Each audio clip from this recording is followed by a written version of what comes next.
Welcome to another episode of Tales from the Riff, and I'm welcoming back one of my good friends all the way from Hanoi, Vietnam. He had a big move. We're going to talk about that. We'll discuss that. But welcome back to the program, my man, Dave Gohil. Did I say Hi. Dave? I meant Dev. Yeah. No, it's cool. What's up, man? Yeah, happy to God be back damn. on the podcast, and yeah, it's always cool. It's always cool talking to you. So yeah, thanks for having me on again.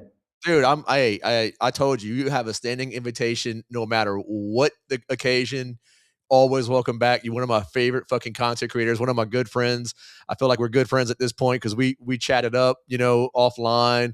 Yeah. And dude, you're such a huge inspiration to me to this day.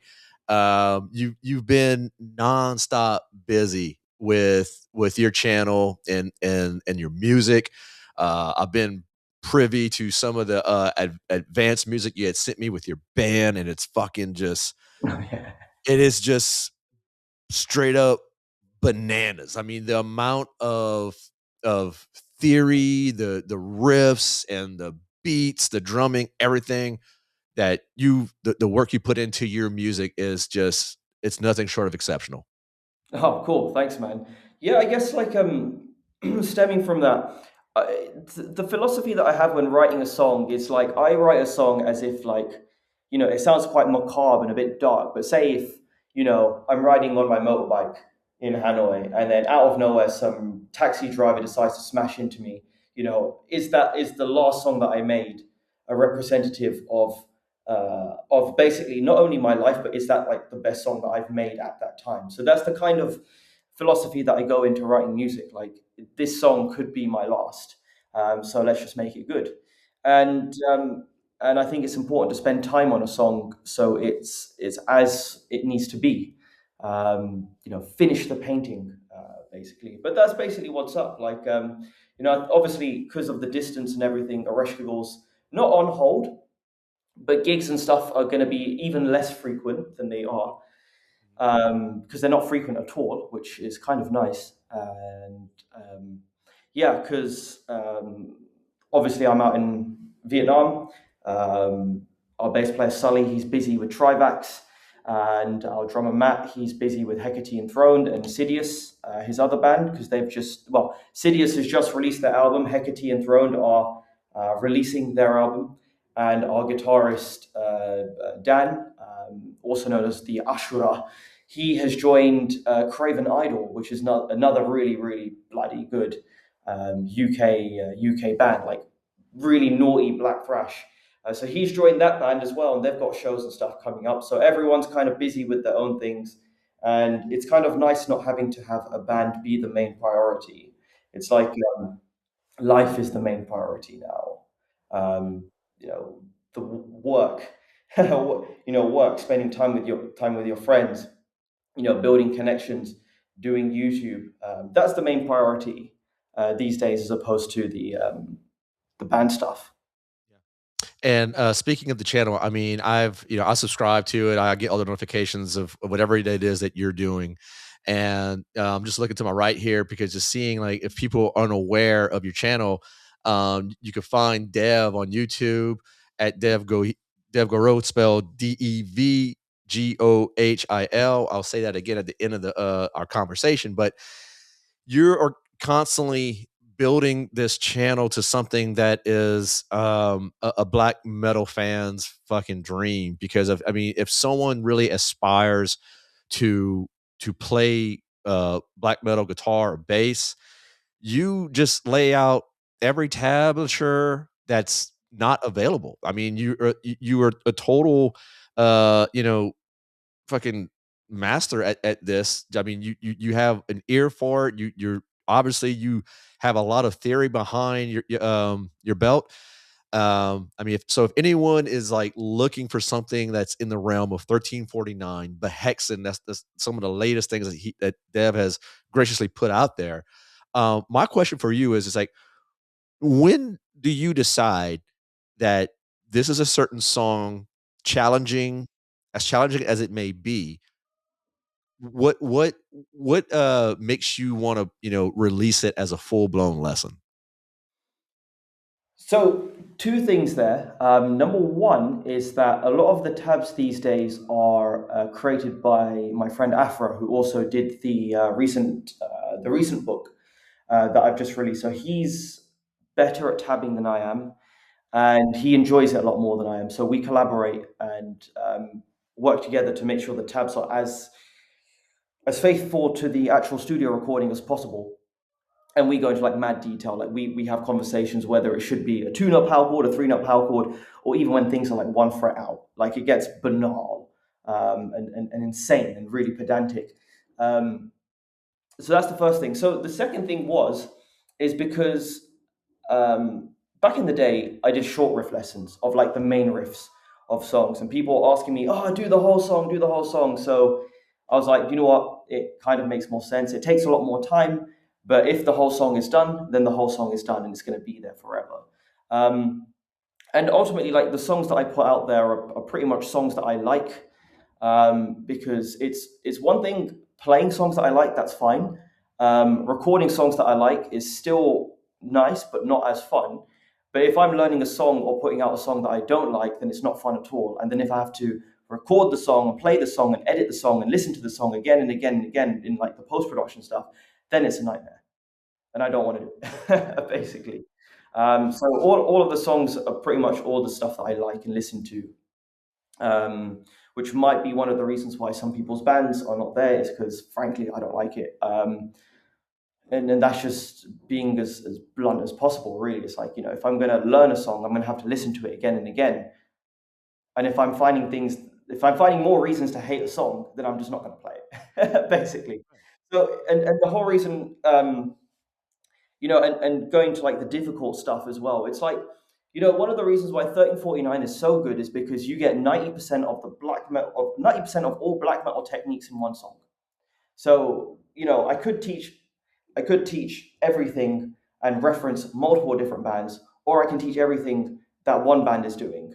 And that's one of the reasons why, the 1349 discography is so bloody good, because they're using every single technique that's been used in black metal from the beginning and even to now, all in the songs, throughout their 25, 6 plus year discography. So everything's in 1349. So it's like, if you want to learn black metal, just learn a 1349 song. It's going to kick your ass. Like, it's going to hurt.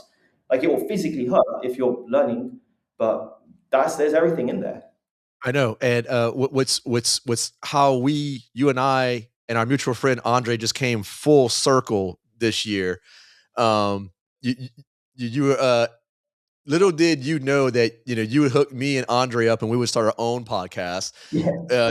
That's one thing, but whenever I was able, this last Norwegian trip, going out to Andre's house, just watching him like he was just playing these old 1349 songs on his guitar, and like you said, man, it is not for the weak.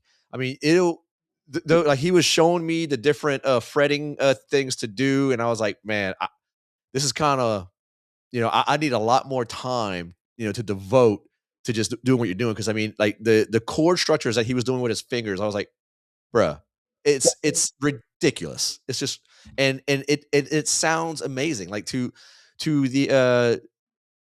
the non extreme black metal fan, I mean, it would sound like fucking noise, but when you pay it, you give it some attention and time that it deserves, you will see that these guys are fucking composing like some brilliant fucking music.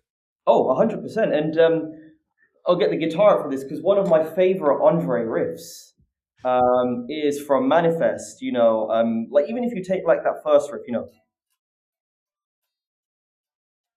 it's just like minor chords, a 3 fret distance. But if you try to do it at speed, it's bloody difficult. All that stuff. And another one that's amazing is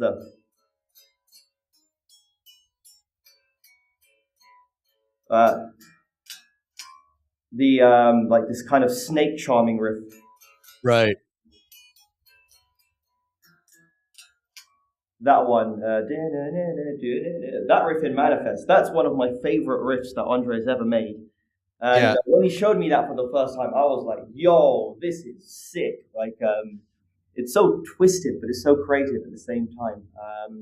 Yeah, there's real cool songwriting in all 1349 albums, and yeah, just it's just like everything's there, man. Like that's how I got good, basically, at black metal, is because yeah, I mean, like Emperor is a big part of it as well. When you're learning some Emperor stuff, Definitely. the difficulty with Emperor is that because there's so many chord shapes and layering going on, it's kind of hard to work out what one guitar does. The cool thing about 1349 is that it's a bit more like kind of snappy and to the point when it comes to like some of the riffs. So it's easy Right. to work out whether it's like a power chord or a minor third or whatever. And then from learning 1349 songs, I learned all of these new and difficult techniques. And one of the reasons why I always talk about Behexen so much is because um, Behexen taught me all of the kind of dyad shapes. You know,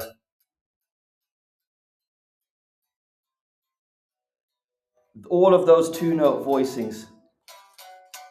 All of that stuff is stuff that I picked up from Behexen. All of these things, and the cool thing about the two note diatonic riff that Behexen does, especially on the first album, you know, if we you could, it's all just.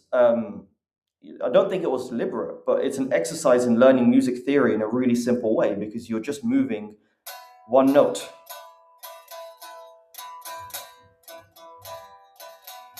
Like in that passage there, Yeah. the E note is a constant, but the melody comes from the notes that are not E, but it's just a one note difference. And when I picked that up, I was like, damn, like you don't need to mess around too much to create a good riff. No, you And don't. then we've got to think like what actually makes a good riff. Something that's memorable, exciting, and entertains the player. You know that's all that a good riff needs to be. So it's things like that that helped build not only my technique, but also helps the way I teach as well, because I can just take little references from different places and don't need to over-explain things. Because That makes sense. there's nothing worse than when you're watching a YouTube video and then someone's trying, you're just looking for one answer, you're just trying to get to that answer, and then they're talking about all this inappropriate stuff before they get to the answer. It's like, you know, why waste people's time? Mhm. And just give them the answer. It's like, okay, how do you play this? That's it. I That's love the it. main philosophy Yeah, and behind it. that's why I love your you know, your periods of instruction whenever you go live. And, you know, you're like, whether it's, learning different notes, or different, or anything involve, string theory, you get right to the point. You know, you tell the audience exactly like this is what this is going to sound like. This is like you combine these notes, or you know, or you're doing a certain scale work, and this is why it sounds evil and dark in this song is because they're utilizing certain notes and passages that's going to create, you know, eerie sounding and really grim stuff. 100%. And then it's also the way it's played as well, because the execution of a riff affects the feel and sometimes the tonality as well. Because the harder you play, the more you hear the string, and sometimes that sharpens the note of the string as well. So if we get back to like just having a guitar again, you know, if you want something smooth, you know, you got to play smooth. If you pick too hard, you know, the texture's not there. Yeah. And that's like some super advanced like guitar stuff. It's all about like the feeling and the texture. You know, are you pick like you need to pick hard where you need to pick hard. Like if it's a, you know, that's when you should pick hard. But if you're just like really just trying to make the guitar sing, then you just need to like hold back a little bit. It's like Yeah, you've got to understand. You've got to was understand like having a really the riff. I was having a really good conversation last night with, Shane Wesley, who currently plays bass, with Acid Bath and formerly of Crowbar. Yeah. He, you know, I was telling him about, like, you know, some of the challenges that I faced as a young guitar player whenever I was taking, you know, lessons from, a friend of mine who, you know, he taught guitar. No slight against him, you know, there was so many, you know, scale work that it was just thrown at me, but I was like, "I don't know what to do with this," Mm. you know? And it's like so like after months of that, I just thought, maybe, I'll keep what the practice of scale work and whatnot, and got these chords that he taught me, and and just learning riffs here and there. But I realized, like, in a short time, I was like, okay, if I don't know what to do with the scales, then I'm not having fun with it. I know that with you, like, there's a point. I learned that you can have fun with the types of scales that you're doing, because um if you're not having fun with it, then what's the point? You're just kind of like, got your head in the sand and not knowing to do with all this the scale work. And I love how you basically dissect every song. Like, this is what scale pattern they're utilizing. Maybe they take a note, maybe they add a note here and there, or like just move it around. But you, as an audience member, you're like, okay, you get to see, like the method behind the madness. Yeah. And that was one of the issues that I had when learning guitar, because like you learn the scale, but then how do you make the scale music? Because the scale is just like a composition of sounds. Like you've got Hmm. this, you got an E minor, you know, how can you make riffs out of that? How can you turn that into a song? And one of the cool things that I learned while studying music is harmonization and how to use it. So that's like turning the minor scale into these thirds, all that kind of stuff. And I was like, oh, hang on, I've seen these chord shapes before. And then you're just like, oh, okay, that's one way you can make something sound more black metal using a scale, by just like using third harmony. And then if you want to extend that, you can have the fifths.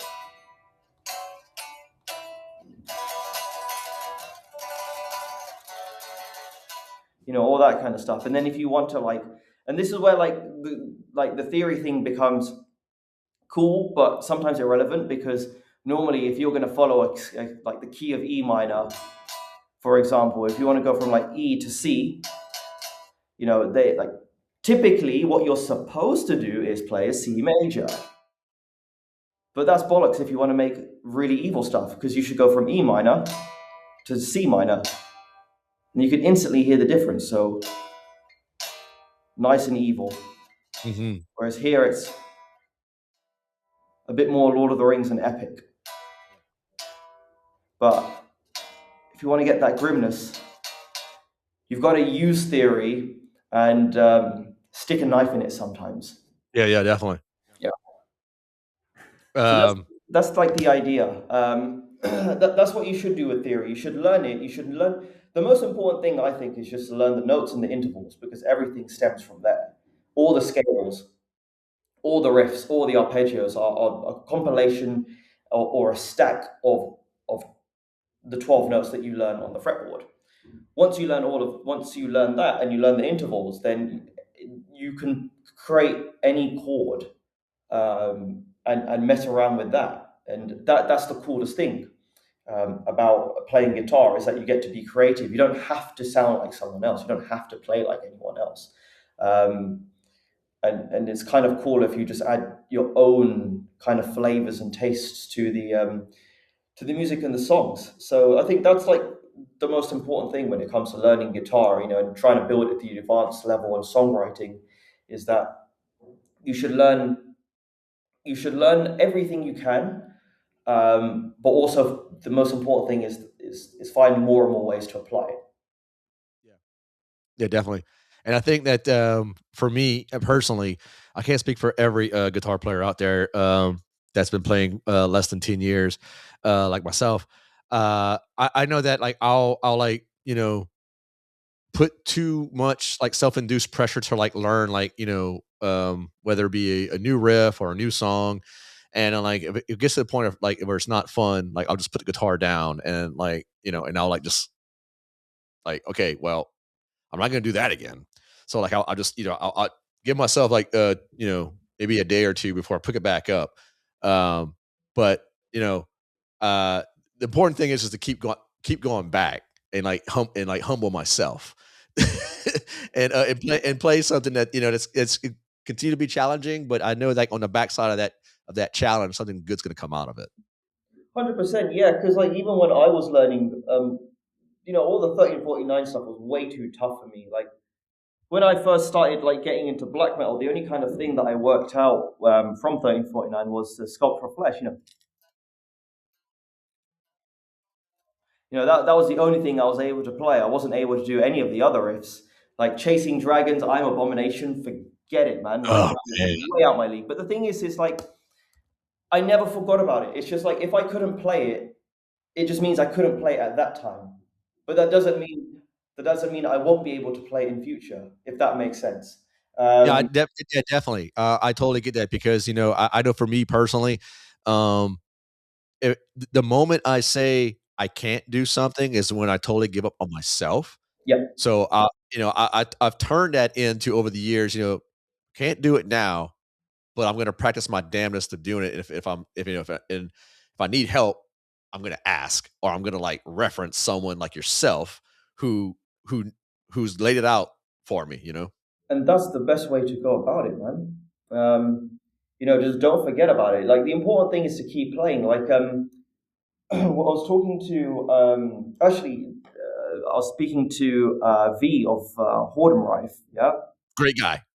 Yes. And then when, because we had a chat for Black Metal Legends as well. One of the things that we discussed was the importance of just playing, of just picking that guitar up, just picking up the drums up, just picking up the sticks or whatever it is, yeah, and just playing, man. Like you don't have to pick up the guitar and have to like shred it out all the time. You can just pick up like, dude, like right now. And this is what I've been doing sometimes. Whenever I pick up a guitar, I'm just there like, you know, just messing around. If Because anything, you're keeping that muscle memory, fresh and intact, and you're just having fun with it, for relaxing. real, yeah, and that's it. Like even lately, I've been playing more bass. I've been playing more bass purely because I like playing. I'll show you actually. I like playing this bass guitar more than I like playing that more like guitar. So I'm just there, just like practicing. All this just a lot more bass stuff lately. I've been learning like more old school stuff like the Jackson Five and stuff. So it's Really? yeah, yeah, yeah. Like what's it called? I Want You Back. I wanted to learn that bass line for ages, but I never actually sat down with a bass to learn it. So I did. So I was like, all right, cool. I know this now. And yeah, yeah. So that's the thing. It's just like just keep playing. Yeah. Lately, Refresh my memory, Dev. How long you been playing music? how long have I? So I picked up guitar. I remember my first guitar lesson. That was the 2nd of September in 2006. So we're coming up to 20 years of Okay. playing guitar. But actually Okay. making music and songs and riffs, like that was when I was like 14, basically, because it was like, yeah, like the goal was to start a band and make songs and play live. So even though I had like barely anyone to play like the extreme stuff with, that doesn't mean you give up. It just means you just write songs and then you find people who want to do that kind of thing. So that was basically what's up, man. So I started like writing songs and coming up with small ideas when I was like 14, 15, 16.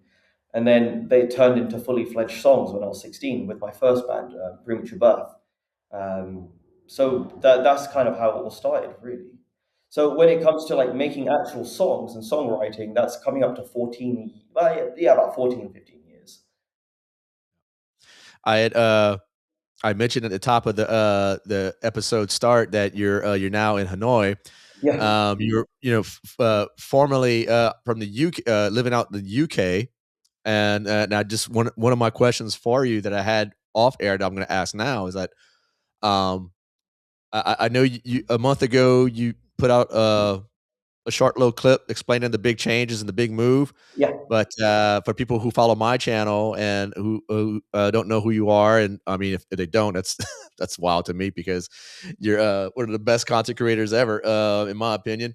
But explain to people, why you decided to move all the way from Europe to Vietnam.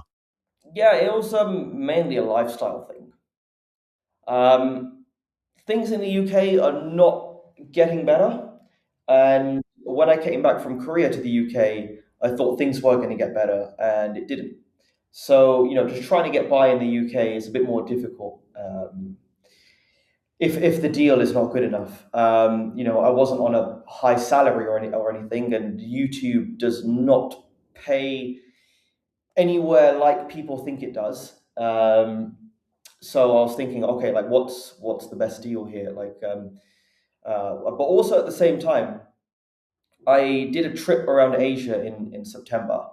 So the catalyst for that was two things. One, my friend was getting married in South Korea, and I got invited to the wedding, and I was like, hell yeah, let's go.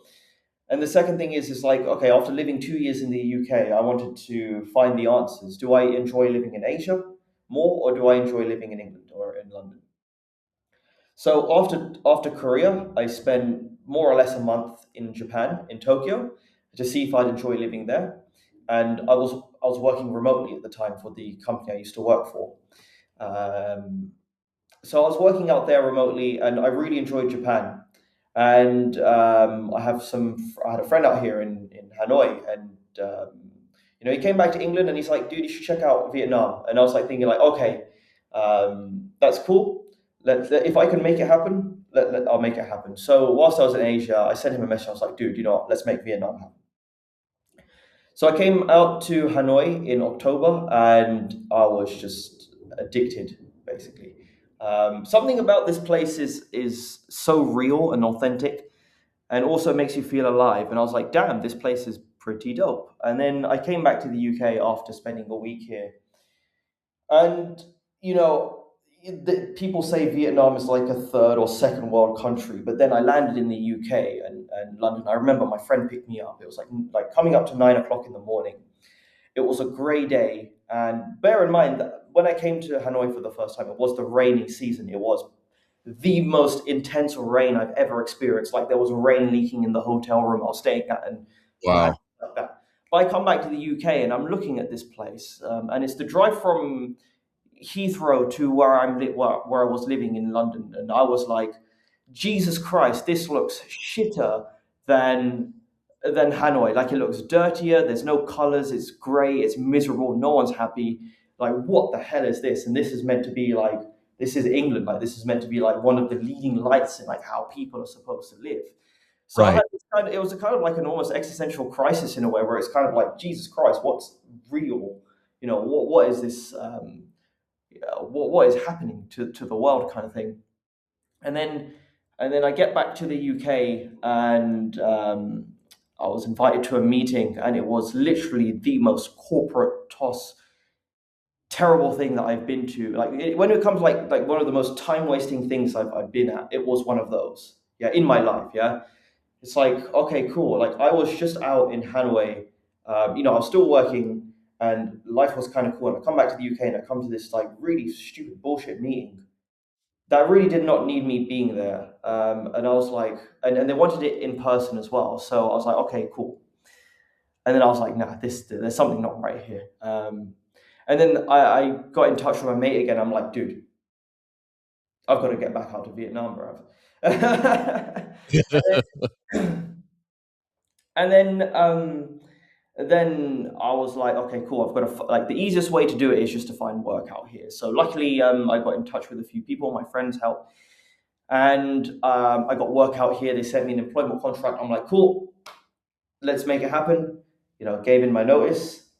Quickly had to organize the documents. Get all the legalities sorted. Get the book out. Finish up the YouTube videos and a few other bits and pieces. You get all that done within a month, and luckily I was able to. It was literally one of the most stressful months I've ever had. November, December last year, but Definitely sounds like it.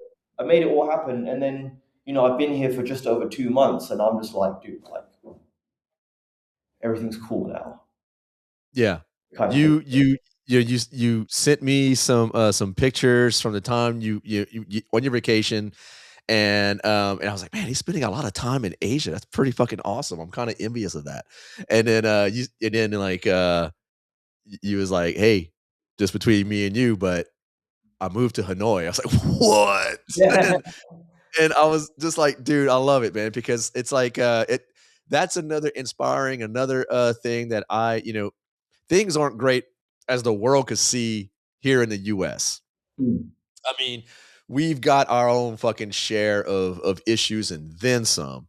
And one of the things that I would love to do eventually is, move abroad as well first, for the foreseeable future. And when I saw that you made the announcement and just kind of made everything real, that you're there, you're living your dream, man, and that's what it all boils down to. You took a chance, you took a leap of faith, and you're in a place where, like you said, the culture is different. There's it's rich in history, and it's the surroundings. Even though there's a hard rainy season, but it's just ripe with life, and it just sounds like Hanoi just like gave you a new lease on life, a new zest for life, and that's fucking amazing to hear. Yeah, I mean, I wouldn't say I'm living the dream. Nowhere is perfect or anything like that. But what I do appreciate that this is something that people do aspire to and never get the opportunity to do sometimes. But the thing is, I've always been a bit more of a risk taker in the sense that, like, you know, um, I mean, risk taker in the sense that I'd rather just try something for myself than sometimes take other people's experience of it. Because what happens for other people doesn't usually happen for myself. Right. Say, oh yeah, you do this, and then X and Y happens, and I'm like, yeah, okay, but I need to make sure that works for myself, kind of thing. But yeah, like moving out here was, so far so good, basically. I really enjoy it, and there's a lot more freedom. There's a lot more time to do things. Lately, a few things have popped up. Sorry, there's like next to where I'm living, there's like construction work and stuff. So you might do bits Okay. and drills and stuff like now. But the thing is, it's like here I find, Giving us a little soundtrack. yeah. Like but here I find, I have more time to just enjoy being alive. I'm not as rushed as I used to be. I don't feel like I have to cram everything in the day. Lately I haven't been spending too much time on YouTube, but that doesn't mean I'm not doing YouTube, Right. working on videos and everything. But it's kind of like, um, YouTube's got to a point now where it's kind of doing its own thing, which is cool, and but I don't neglect it. And I think it would be silly if I do neglect it. There's still more things that I need to get out and do, and people to interview, and all this kind of stuff.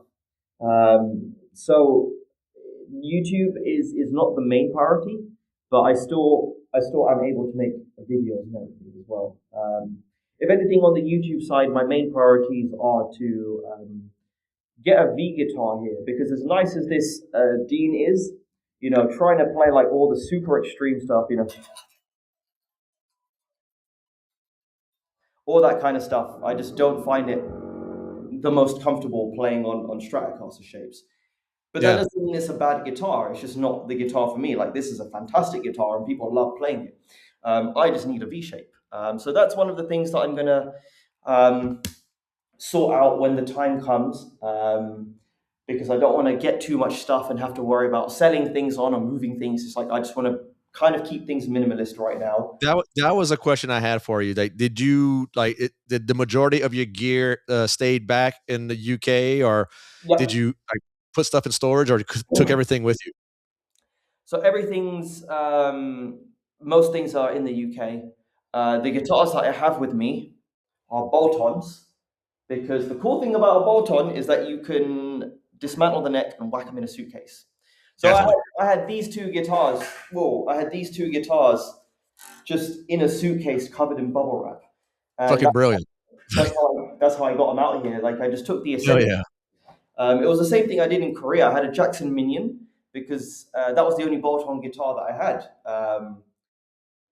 And that could do like the metal stuff. But the reason why I didn't take that with me is because um, I pinched two tuning pegs for the 1349 Archeon guitar, because the tuning pegs on that guitar literally just decided to explode. So I pinched off the tuning pegs from one Jackson to the other Jackson.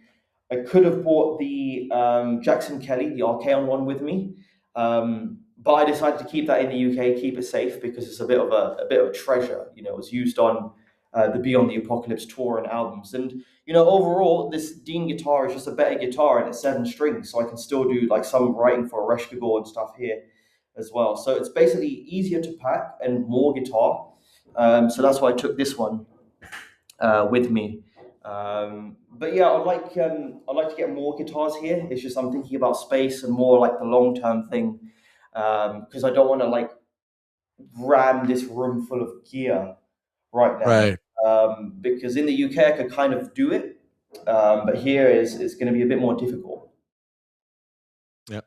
So how did your new Vietnamese neighbors receive you? I mean, like as far as like like new work colleagues and people in your neighborhood.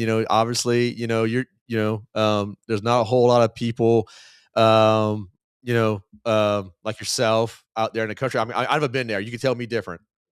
So the thing is like when I dress and go outside, I don't look like the typical heavy metal guy or anything like that. That's what I'm. What they do notice is that I'm foreign, and that's pretty much as far as it is. It's like, oh, yeah, it's a foreigner. We don't really see many of those in this area because where I'm staying is like where the locals stay. It's not in so where most of the like the foreigners and the expats go to is the Westlake, Tejo. I didn't want to stay there because how the hell are you supposed to learn the language and get the proper experience of living in a new country if you're just going to be stuck around people who speak your language and people who you're familiar with? Like, how are you supposed to integrate into a new culture if you're around people who are like yourself? So I deliberately decided not to stay in familiar places. It's like, yeah, let's stay in somewhere a bit more local, a bit out in the ends. Like just to give you some perspective on like how in the like how kind of local it may seem. Like where I'm staying has like all the amenities of like cool of a cool life. There's like a lovely high street where you can get like basic supermarket needs, get your like towels or whatever, just like basic stuff. But also we've got a whole row of restaurants and all this kind of stuff, coffee shops and everything. Down the road there's a place to play pool.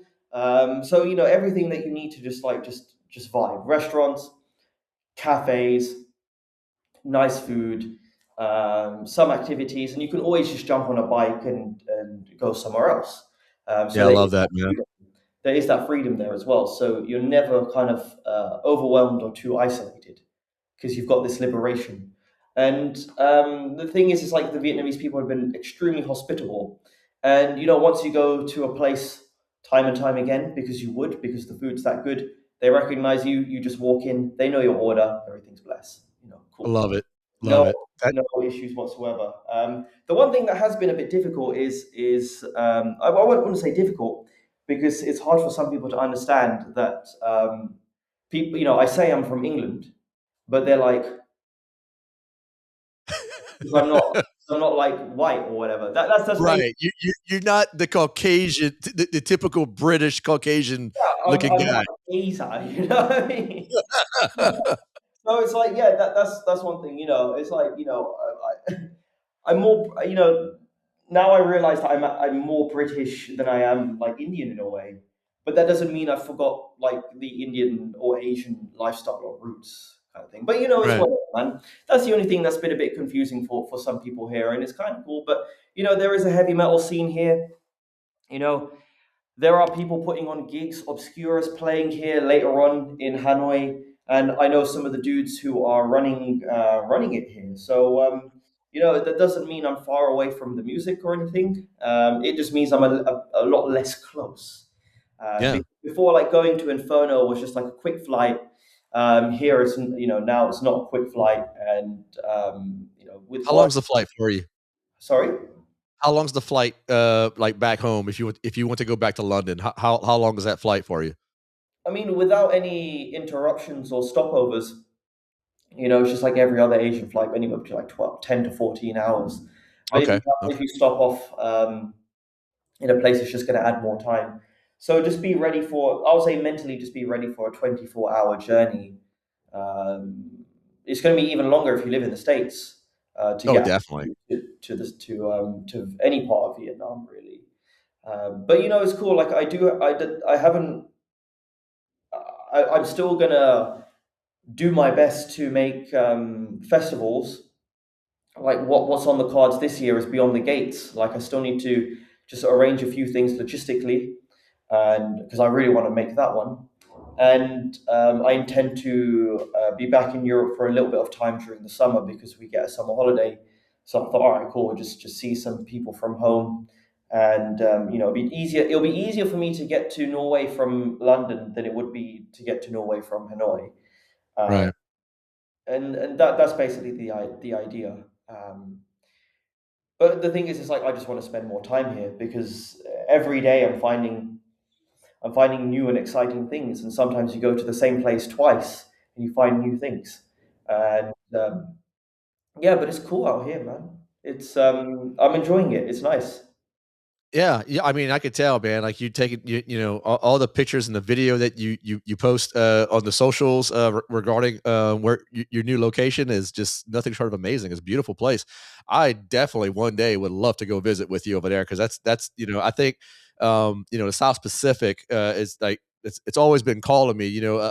Aside from my I've been to Norway, a lot lately, Yeah. and there's some other things on the list that I want to fall back on. Like I said, the South Pacific is one thing that definitely always caught my eye. That and in Colombia, I've been to Colombia.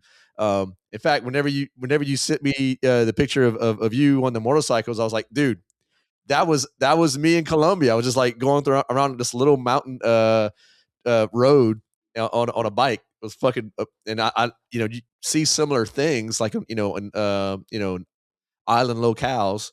So I know you're fucking living your best life out there.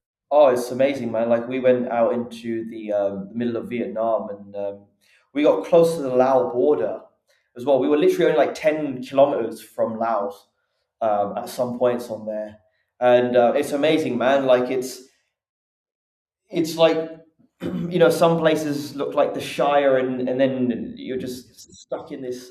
Like you think you're high up, and then you see bigger mountains, and then you look down and you realize like it's the dichotomy of it is fantastic, and the nature and the food and the welcoming people. Like we were in like some random town in the mountains, and then we end up just chilling at someone's coffee shop, and just because like they don't get any foreigners there or anything, but they're really curious and interesting, and they treat us with like welcomed us with open arms, and it was beautiful, man. Like and it's fun, it's exciting, and I think people should have more experiences like that in their life, Definitely. um, because people work so hard and don't see so much, and it's only until when they're like old or retired they end up seeing the world, but then they're limited by their physicality, and I think that's sad. I don't think we should be living in a world where you can't experience it, or find or have hindrances that stop you from experiencing what you want to experience. So that's the kind of thing and philosophies that I've been thinking about lately, especially since that trip to Asia, because that was the main thing. I wanted answers. I wanted to find out what's the best decision for my life, and I haven't found all the answers. And some things are still aren't perfect, but it's a case of okay, how can we really build the future now? Which is a much different mindset than what I had during my twenties, and what I had during the mindset I had during my twenties was, you know, how can I make my band as big as possible, and then it changed to how can I make YouTube as big as possible, and then it changed to crap, how am I going to live my life? So Yeah. it was very, very, very different tangents.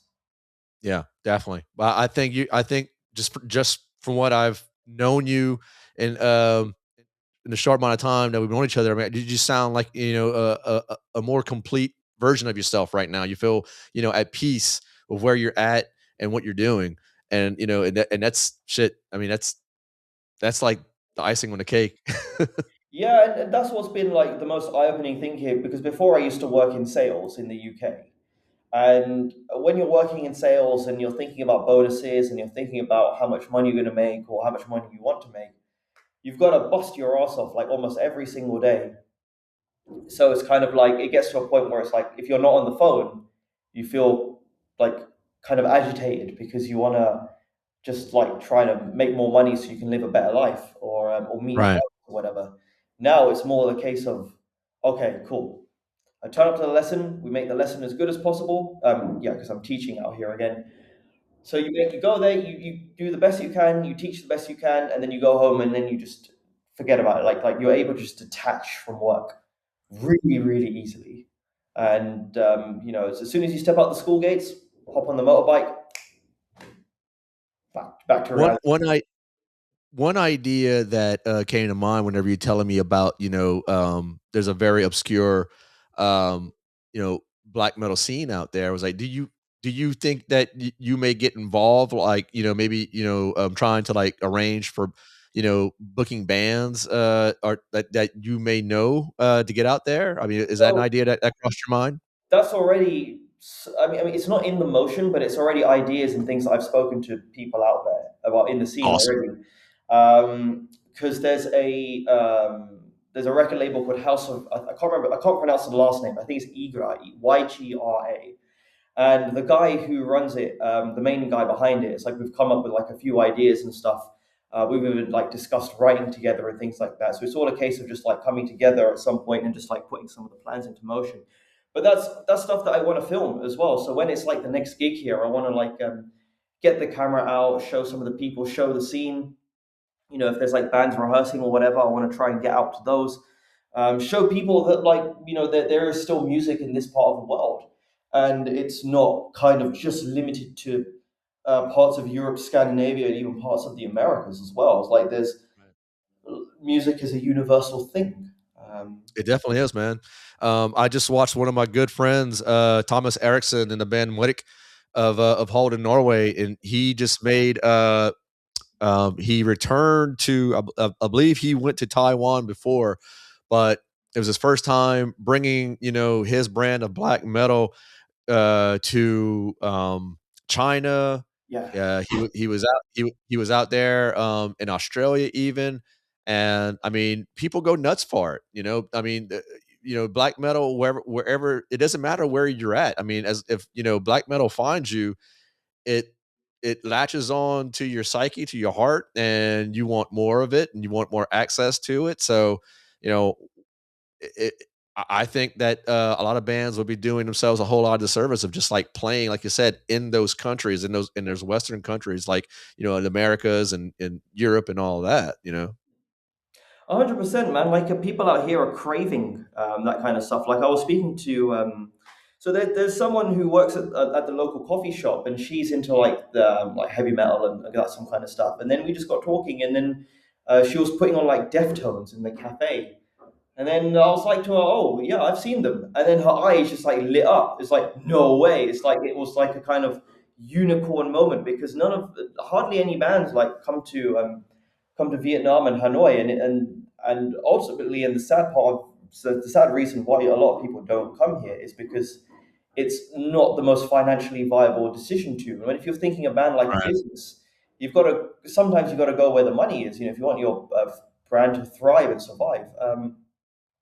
And that's the biggest thing that's stopping people from coming out here and bands to come here. It's like it's the cash situation. It's the money. Like and it sucks. And it sucks. Yeah.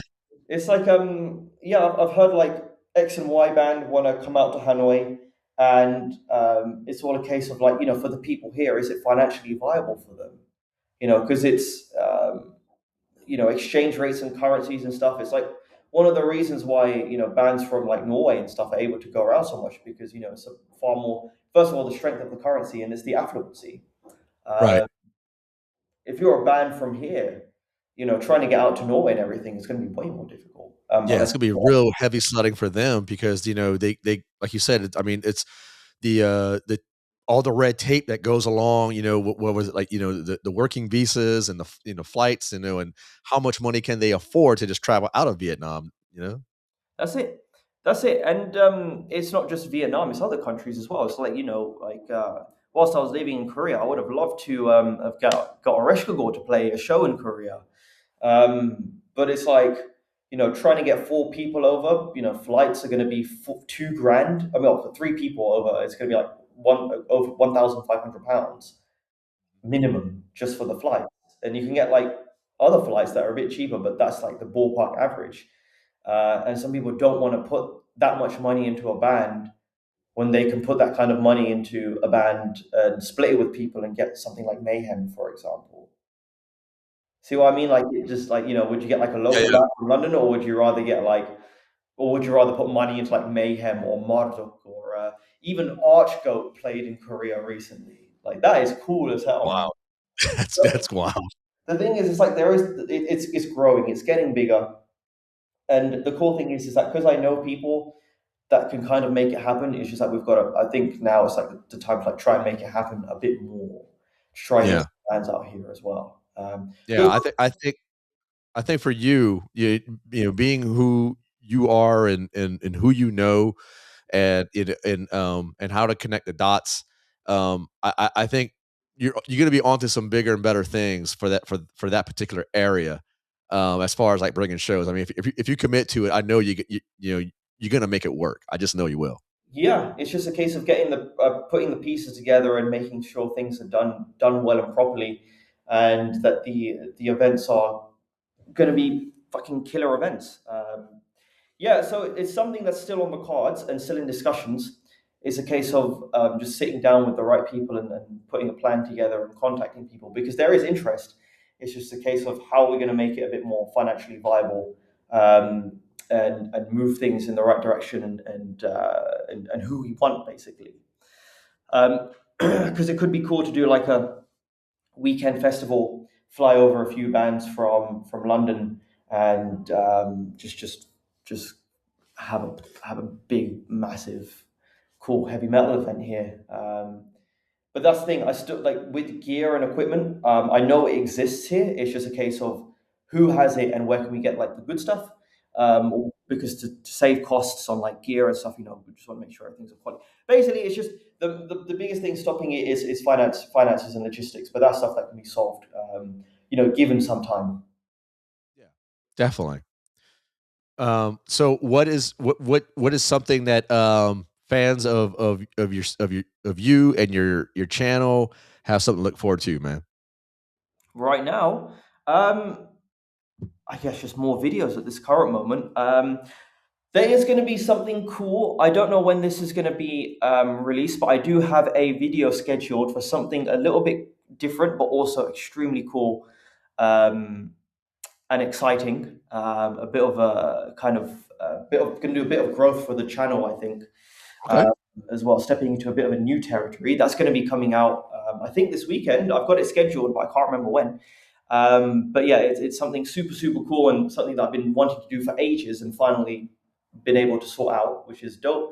So I think that's the most immediate thing. But by the time the episode comes out, it's gonna happen anyway. So I might as well tell you, like, I've got the first guest for Death Metal Legends, and that's Dallas Toller Wade, who is Oh, in wow. Wasteland. Yeah, yeah, yeah, yeah. So that's cool. So I want to step into like more Death Metal Legend as well. So Dallas is the first guest, and that's another really important one because it was Niall who got me into extreme music, and seeing Yeah. Dallas Carl fucking play Papyrus upon the spell, that fucking changed the trajectory of my life. So yes, I'm doing more black metal stuff, but it was Niall who kind of put me into that extreme direction. So it was awesome having a chat with Dallas. Because I went to one of his gigs in the UK before I flew out here back in November. Narcotic Wasteland played, and I made sure to have a chat with him after the gig. I was like, "Dude, look, I do the YouTube stuff. I mainly do black metal. I want to branch out into death metal legends. I want you to be the first guest. What's your email?" He was like, "Yeah, cool. Here's the email." Dev, what's so fucking coincidental and what's so wild right now is because I was following I follow incantations Instagram, Yeah, and somebody had tagged Incantation, John McAtee, and they also tagged Dallas yeah. in the photo. I was like, "Fucking A." And then you said that I was like, "Dude, what are the odds?" Yeah. Dude, it's a small world, man. Like the thing is that's changed the most with extreme music is the accessibility and the mystique. Because Yes. back in 2009 when I got into Nile, there was absolutely no way that I knew to get in contact with Nile or any of the members, past and present. There was no way I was able to get in touch with any of the 1349 guys or anything, apart from Facebook or anything. But it's like, you'd just be randomly adding some, like, someone's going to look at it and be like, who's this random kid kind of thing on Facebook, Yeah. whatever. Yeah. And, with social media now and everything, you're able to just connect with people more easily.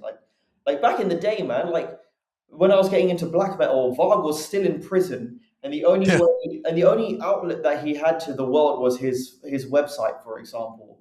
And then like he gets out of prison, and there's still no way to contact this guy. And then he joins Twitter, then he gets banned, and then he does Twitter again, and he gets banned, and then now fast He forward is to 2025, 2026, he's like out here on like TikTok, and he's responding he to is like the 15-year-old comments, being like, "Hey, do you like Taylor Swift?" Like what the whole trajectory and accessibility and the mystique of music has completely changed in the extreme realm, because all these people are on social media now, connecting a lot more with their audiences and putting more stuff out there. yeah. So the world's getting smaller, man. The world's getting It really smaller. is. It's really getting smaller. I mean, the more that, like, content creators like ourselves, podcasters, um, make these connections and network out, in meeting our heroes, meeting the musicians that we respect, and, it's just like, I was fortunate to make the acquaintance of Stian, who is one of the partners of Edge Circle Productions out of Norway, and it's like, I ask him, if you have any artists, any musicians that want free publicity to jump on the podcast, feel free to give him my email, and it's like he had like a running list of like, look, this is who's going to be dropping this. You could talk to them before this comes out. Hmm. It's like whatever you want to do, and it's I love that. It's I wish we had um more access to people like that who's like just really willing to help, you know, uh, you know, little channels like myself, and like they in return, you know, they get free advertising. Yeah, yeah, and that's I think a lot of people that are tapping into a bit more now, because of course you will get people who still want to kind of keep it old school, stay a little bit more underground, which is totally fine and all Yeah, good. Um, but at the same time, it's like, you know, a lot of people want to know the reality and the world behind the artist. At least correct. for me, anyway. I Um, know I do too. exactly, and I think platforms like ours enable that for people, to figure out what kind of goes on with those guys. And that's why it's like super cool to be able to speak to these people, because then you realize not only who they are as people, but at the same time what they stand for, what they're about, and really, like, at least for me anyway, get into the details of what makes like their playing good, how they write songs and learn riffs and stuff. And then one thing leads to another, and then you get invited to people's houses, and then you just jam out guitar with them, and it's like, It's what yeah, more could you want? What more could you want from being a heavy metal fan and playing guitar? Like you're it's so fucking surreal, man. It's yeah. I I never thought that would happen to me personally. Like Thomas Erickson and I, we became really close friends. And he fucking graciously and invited me into his home in Holden. Like the second year, I went to Inferno, and um, we bonded pretty tight, and I was just out at his place in late January, and then within the same trip is when I crashed out at fucking Andre's house, man, and it was just like, dude, like how does this shit fucking happen, man? You don't see Taylor Swift fans, get that kind of action. No, no, exactly. And the thing is, it's like the thing. It comes down to two things. It's like because with the pop realm and stuff, it's gonna be like honestly, I've I've been listening to like a lot more Michael Jackson lately, of all things. And one of the things, because you're so high profile, if anyone did anything, it would be in like the news or whatever. And the cool Right. thing about being in like an underground genre, it's like everyone's a bit more with it and a bit more real and a bit more kind of like level. So it's kind of just like, yeah, cool, just come around, let's hang out, kind of thing. And then there's an ego thing of it as well, because I can guarantee like you know I can guarantee someone like Taylor Swift would not just let someone, not let like some, even though she might have spoken to him a couple of times, she would probably not let like a fan on the private jet or whatever. Like, I can guarantee that just won't. Absolutely not. Yeah, yeah. But the thing is, it's like, I think there's two things to think about here. It's like, one is like, don't really give up on your dreams. Two, don't, and if you do live out part of your dreams, never take that shit for granted, man. That is Never, correct. ever take that shit for granted. That's why Oh people man. think like, "Oh my god, you spoke to this guy." I'm like, yeah, it's cool. Yeah, it is cool. Like, it's nice, but at the same time, it's like they're just people, man. Like, That's right. they're like, "Oh man, that you're so good at guitar and all this kind of thing. Like, your channel's so cool." And I'm like, yeah, it's all right. Like, I just play, I make videos, that kind of. I'm gonna tell you. I remember you and I met at Inferno a couple years back, Yeah, yeah, and I remember being nervous and a little anxiety ridden going approaching you yeah. because I mean you could have sworn that you were in Dark Throne. I was so nervous. I was like, hey, big fan of your channel, man. And I'm just there like, yo, sick, man. Yeah, it's nice, man, because it's because I don't see the effects of the channel. Basically, I'm at the complete opposite end of the audience. Literally, all I see is, for 95% of the YouTube time, is all I look at is a laptop screen, a guitar, and editing software, and YouTube Studio. Right. Ah, sorry, now one of my blinds just fell. Yeah, exactly, yeah, and that's basically what's up. I don't see the effects of anything. I have no idea of like what the real kind of like impact is here or here for people watching the channel. So whenever they come up to me, it's like, there's no way I'm gonna shun someone away if this is something they look up to. I'm not gonna like be a dick, kind of thing. It's not gonna be like Yeah.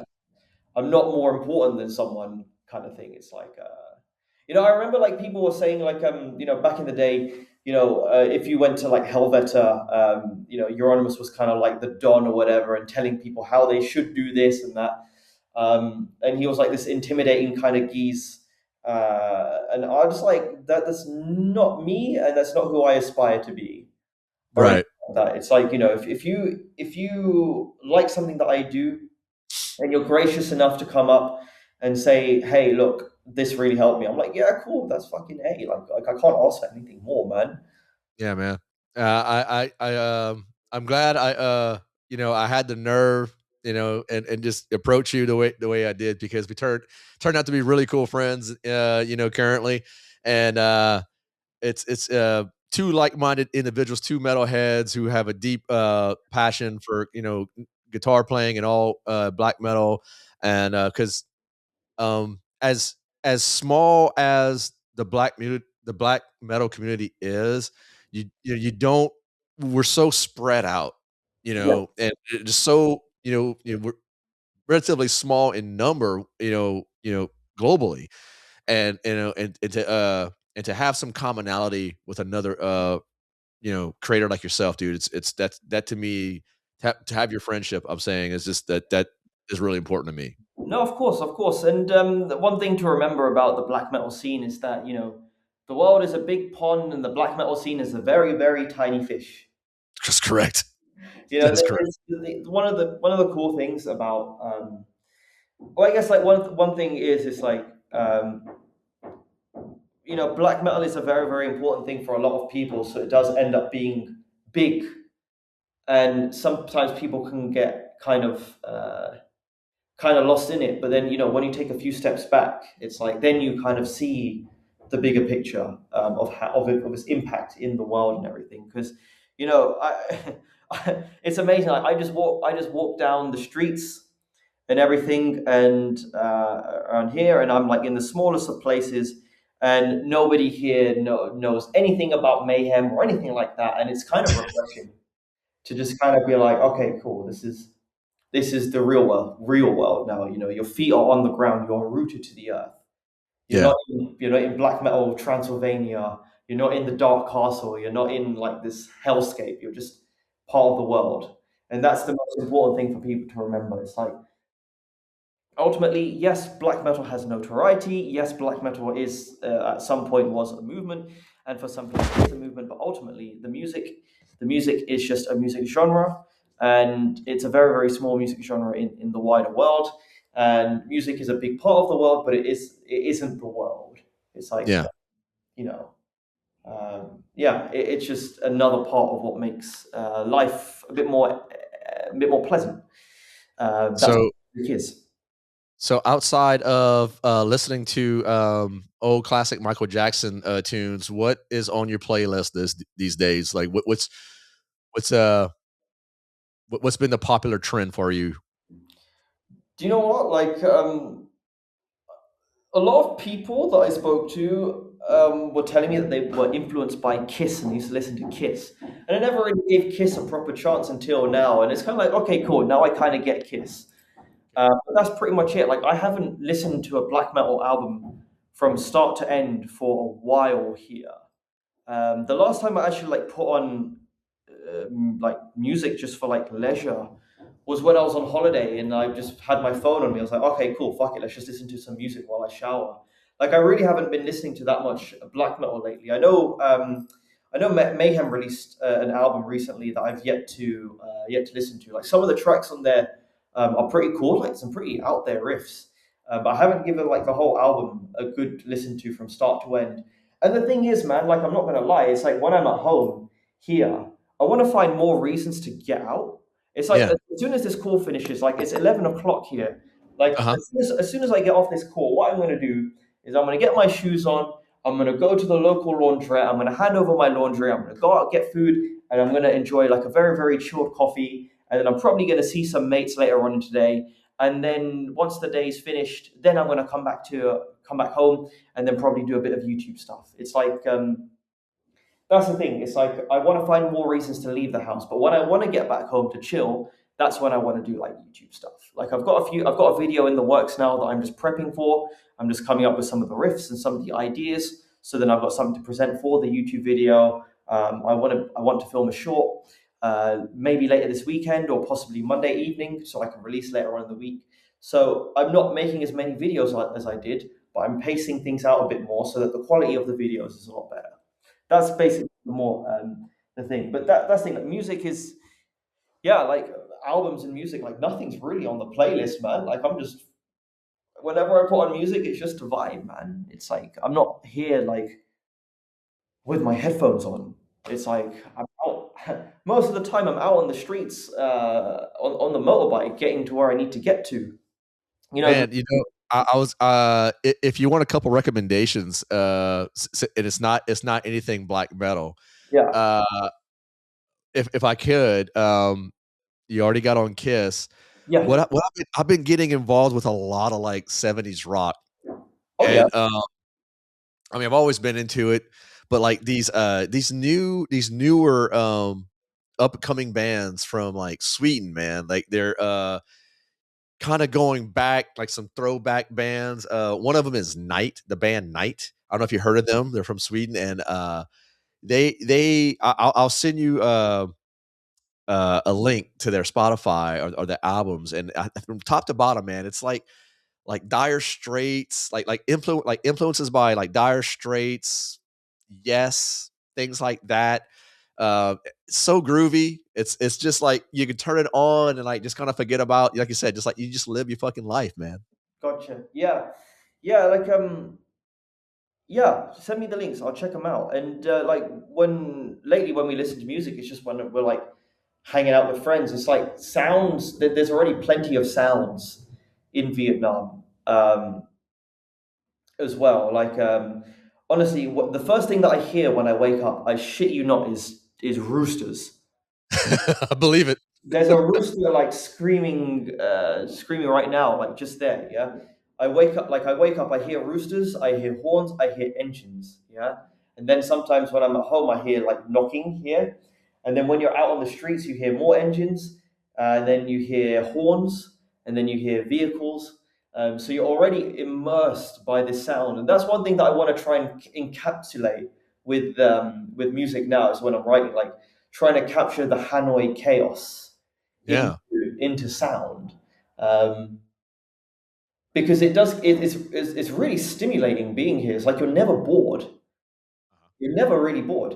But yeah, like you know, of course, you get some times where you just want to like chill out. You're at home, you just want to like whack on some music, learn some songs or whatever. But yeah, most of the days, man. But I'm interested in this night band because it sounds curious. Yeah. Sounds curious. I definitely want to get your opinion on it. Yeah. I just went on a rabbit hole one day, with a bunch of, like, different, throwback, like 70s, British, the new wave of British heavy metal, like, Yes. influences, and then, like, that turned into, like, something different, and, a lot of, like, some proggy feel here and there, and I'm just really digging it. I think you might like it too. I think you appreciate what they bring to the table, man. Yeah. Send me But, bits. I'll do that, and, yeah, before we sign off, man, I just want to say again, I'm super stoked that you're like just living your best life out there in Hanoi. You're discovering all of these new exciting adventures for yourself, and can't wait to see what turns up on your channel in the future. And looking forward to it, brother. And appreciate you, Dev. Thanks for everything, man. No, of course, and yeah, I'm curious to see of how things will develop here. I've only been here for like what 2 months, so it's still very very early days. But one piece of advice that I have for everyone listening is do whatever you can to try and make your world smaller. And I'm not going to elaborate too much on it because if you know exactly what it means, you'll understand it. But yeah, Definitely, try and make your definitely. world as small as possible because it's gonna open way more doors than you realize. That's right. I mean, take a chance, meet your heroes, talk to people. Don't be afraid to have an open mind. Travel, see where it goes. See where life takes you. Fucking live. Yeah, exactly, exactly. Don't stay in your basements listening to cassette tapes all the time because yeah, There'll be plenty of time to fucking create your own dungeon Sith suicidal black metal. There'll be yeah, plenty yeah, of time for exactly, man. Just get out in the world, get out in the world, see the world. Enjoy your life. Don't be miserable all the time. that's Um, right. yeah, real cool.